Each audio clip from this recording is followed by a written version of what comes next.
வெற்றிவேல் முருகனுக்கு அரோகரா. குன்று இருக்கும் இடமெல்லாம் குமரன் இருக்கும் இடம். அதுபோல் எங்கெல்லாம் குன்று இருக்கோ அங்கெல்லாம் குமரனுக்கு கண்டிப்பாக கோவில் அமைந்திருக்கும். இந்த குன்றத்தூர் ஸ்தலத்திற்கான புராணத்தை நம்ம இப்போ பார்க்கலாம். தேவர்களை அரக்கர்களான சூரபத்மன், சிங்கமுகாசூரன், தாரகாசுரன் இவர்கள்கிட்டேருந்து காப்பாற்றுவதற்காக முருகப்பெருமான் போரிட்டார். அந்த போர் தான் இன்றளவும் மிகச்சிறப்பாக திருச்செந்தூரில் சூரசம்ஹாரம்னு கொண்டாடப்பட்டு வருது. 3 அரக்கர்களையும் 3 மார்க்கமாக முருகப்பெருமான் அழித்தார்.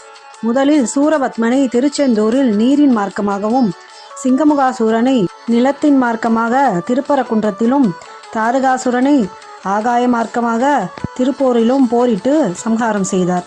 திருப்போரிலிருந்து தாரகாசுரனை சம்ஹாரம் செய்த குமரக்கடவுள் திருத்தணிகைக்கு செல்ல விருப்பம் கொண்டார். திருத்தணிகை செல்லும் வழியில் ஒரு குன்றினை கண்டார். அந்த குன்றில் சிறிது நேரம் தியானம் செய்ய விரும்பி, ஓய்வெடுக்க விரும்பி அங்கு அமர்ந்து தியானம் செய்தார்.